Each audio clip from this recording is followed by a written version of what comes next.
Nightmare on Elm Street. Now, this is a great franchise. I can't really think of a horror franchise that is more iconic to me than this one.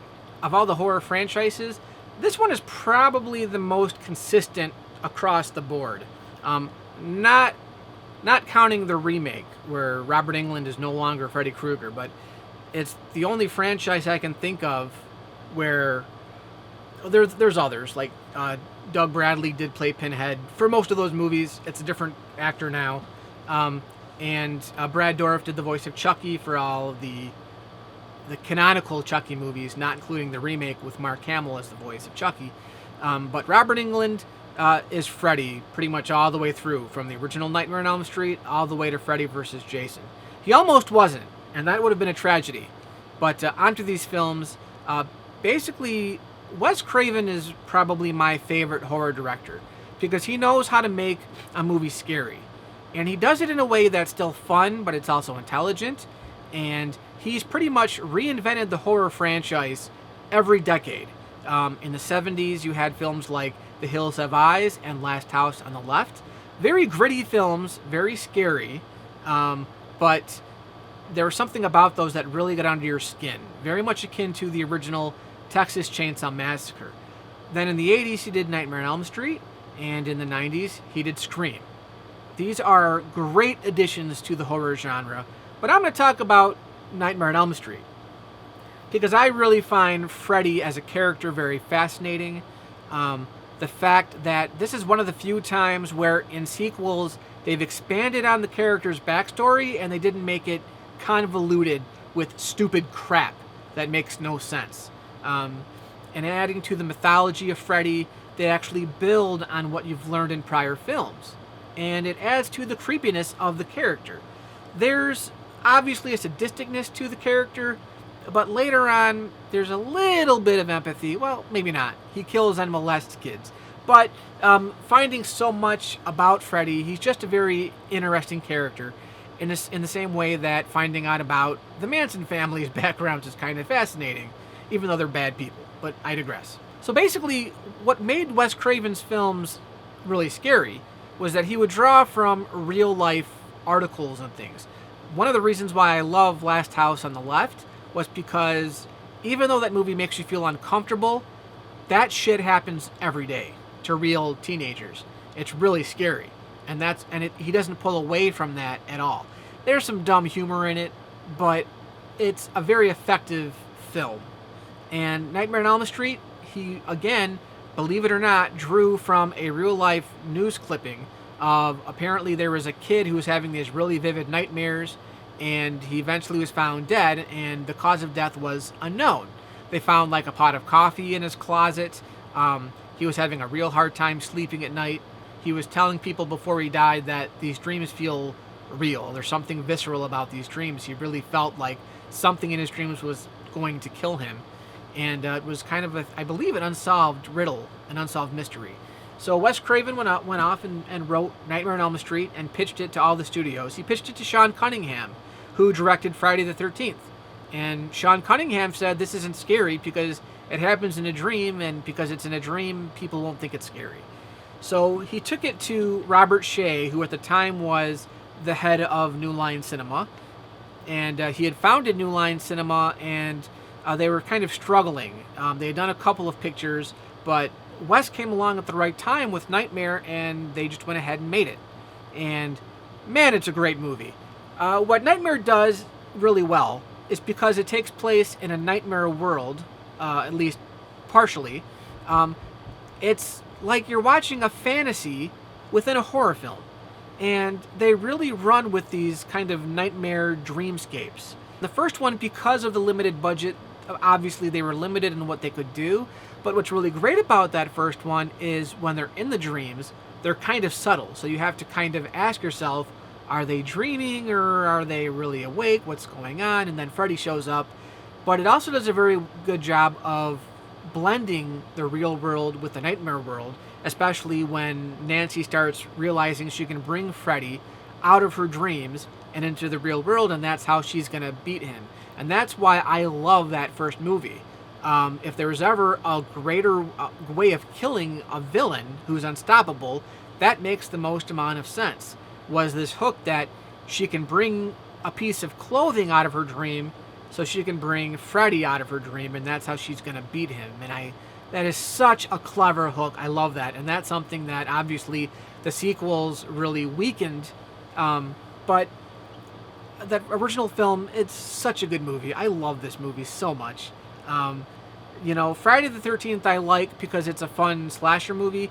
This one has very likable characters that you can relate to. Characters who are being stalked by the same guy in the dream, and he has this history with the parents on Elm Street, and no matter what the kids say to the parents don't believe them, even though they realize the description of Freddy when Nancy gives him the description. And it just touches on so many great themes. I love this movie. I really like not only Robert Englund, but Heather Langenkamp as Nancy. Johnny Depp is in this film, which is kind of funny how both Johnny Depp, who's in this film, and Kevin Bacon, who is in Friday the 13th, both went on to become really, really big A-list actors after these two movies. So Johnny Depp is in this as Nancy's boyfriend, Glenn, and he has a great death, by the way. The effects in this movie are state-of-the-art for their time, and they're still really fun. They're really fun to watch. This movie came out in '84, and don't watch the remake. If you've never seen a Nightmare movie, watch this one. It's awesome. Then you go on to part 2, Freddy's Revenge. This is where New Line knew they had something with the character, and they just rushed out a sequel. Over time, I believe time has been very kind to this one. It breaks a lot of the rules that Wes Craven invented in the first movie, and it doesn't really add to the mythology. In this one, he basically is just killing people. What they did differently, though, is in this one, they made Freddy an avatar. So he can actually get inside his victim's body and control what Jesse does. This one is also known as the Gay Nightmare. There's a lot of gay undertones. The main actor who plays Jesse came out years later. Turns out he was gay. Very sweet guy, by the way. You've got like a weird S&M thing going on with this. And then there's the whole thing of Freddy coming out of a man's body. There's this whole sexual vibe in this film. And it's been debated a lot. It was something I never noticed when I was a kid because I didn't know about this kind of thing. Now that I watch it, it's definitely there. It makes the film more interesting. But it's a good film. Not as good as the first. The effects in this film are amazing. They are really, really good. If you want some good horror effects, and it does some cool dream stuff, but again, it's really more what Freddy is doing to this kid. It's messed up, and it makes Freddy as much of a villain here as he was in the first film, which is really hard to do with a character who actually talks and has a personality. Then you've got part 3. Part 3 could be one of the greatest horror movies of all time. Most fans like 3 the best because it's got these great characters. It's got Lawrence Fishburne. It's got Patricia Arquette. Zsa Zsa Gabor has a cameo in it, oddly enough. This one has some of the best effects I've ever seen in a horror movie, hands down. This is the one that expands on Freddy's backstory. You found out that he was born to a nun who was raped in an insane asylum, and that's how he got the nickname, the bastard son of 100 maniacs. And it's a really grisly backstory. There are some really, really gory graphic effects. You watch this movie, which is rated R, by the way, and it made it into theaters, and you wonder, how did the Friday the 13th movies not pass by the MPAA, but this did? It's got some really memorable lines from Freddy, like, welcome to prime time, bitch, one of my favorite lines in a Freddy movie.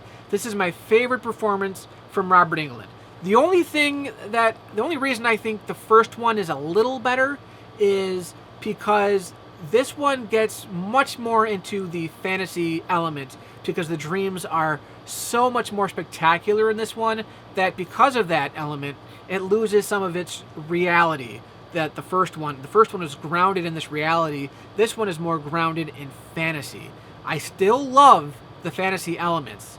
I love the fact that this whole series blends fantasy and dreams with horror. That's great. And this one probably does that the best. I think I just prefer the grittiness and the subtlety of the first one more. It's a matter of preference. They're both really good. This is such a good sequel. And by the way, critics ripped this one apart. Oh well, sucks to be them. Then there's part 4, The Dream Master. This one was directed by Renny Harlin, who went on to direct like Die Hard 2 and a bunch of other A-list Hollywood movies. Renny Harlin came in, he could barely speak any English. The producers didn't really trust him, but they were desperate to get this movie out. This is what's known as the MTV Freddy movie. It does a lot of stuff with these really quick cuts and vibrant colors. There's even a commercial for MTV in there. The effects and stuff in this are really good. It just comes after a much better movie. And it kills off pretty much all the survivors from part 3 right away, which I hate when movies do that.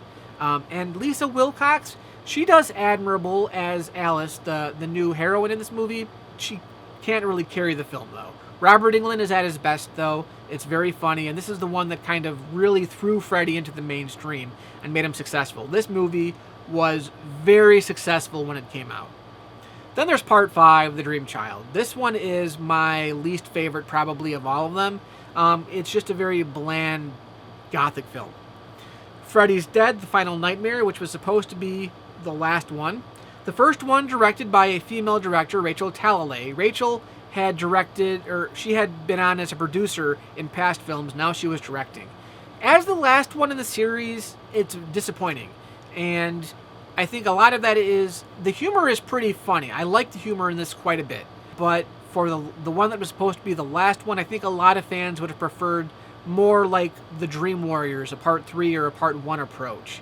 After parts 4 and 5, I don't think you were going to get that. My problem with this one is I don't like the cast in this one. Everybody in this is kind of unlikable. And Freddy, Robert Englund in this one kind of feels like he's phoning it in. So, I don't know. I like certain aspects I don't like. It's not my favorite. Wes Craven's New Nightmare. Now, this one is interesting. Wes Craven came back and directed this one. And in this one, Freddy, you find out, is in real life is trapped in the Freddy movies, and he's actually this age-old entity, this like evil force that has been wandering around and once in a while gets captured by really good storytellers. And he's been captured in space from the Nightmare on Elm Street films, but since the films ended with Freddy's Dead, now he's able to escape from the films and enter our reality. And it's a cool concept. This was the first Freddy movie that I saw in theaters. I was 11 when I saw this, and I was disappointed that it wasn't a typical another Freddy movie. But given that they had killed him off, I liked the approach to this. And of course, I like Heather Langenkamp quite a bit, who plays herself in this movie. And later on in the film, she actually segues and becomes Nancy. It's pretty cool how they do that. And this film, of course, led into the Scream series because it does a lot of the breaking the fourth wall and the self-referential humor. And Freddy, Robert Englund actually plays Freddy as in the character Freddy, not the real Freddy. It's confusing, but when you see it, it plays a lot with how Freddy fits into our culture at that time. And then, of course, we have Freddy versus Jason, which I talked about in my Friday the 13th review. It's Robert Englund again. They didn't get Kane Hodder to play Jason, but they did get Robert Englund back as Freddy. What can I say about that one? It does its job. It's kind of, as a Freddy movie, it's kind of in the middle of the road. It's better than some of the later entries. Not as good as some of the more classic entries, but it's a fun movie. That's all I can really say. I don't have a lot to say about this franchise because it is very consistent. Even the ones that are weaker have some really cool death scenes, some really cool effects. I would check it out. There is a box set. There's a couple of them. And they're all owned by New Line, so you don't have this thing of, well, they're owned by different companies and blah, blah, blah, blah, blah. As far as the 2010 remake, that's a tough one. Basically, it remakes the original film. It redoes his origin story. It's a different guy. Jackie Earle Haley, I think is the guy's name, who plays Freddy. Wasn't a big fan of it. It's not terrible. It's just, it exists. I don't know. That's the one I tend to skip. I don't like that one too much. So the first 7 movies and then Freddy vs. Jason, why not? They're very fun. You'll get a lot out of them. Great effects, great acting for the most part. I love this franchise. Happy Halloween. Go watch some Freddy Krueger. Hey guys, just to remind you, my books, Galactic Redemption and our Last Nights on Earth, are still available on Amazon.com. That's right. These are the paperbacks that I'm holding, but I'm one of those guys that likes the physical copies of what I read. So you can buy these right now on Amazon.com. They range anywhere from $5.99 for Galactic Redemption to $14 for Our Last Nights on Earth, which is a fully fledged novel that I wrote. They're all science fiction. And you can find them on Amazon right now. You can also buy the ebooks for all of them. They're all available for $2.99 a piece on Amazon.com. Just go to Amazon and type in my name, Lenny Sherman, right in the search box, and they should all come up. Yep, they're still on Amazon.com right now, just thought I'd remind you.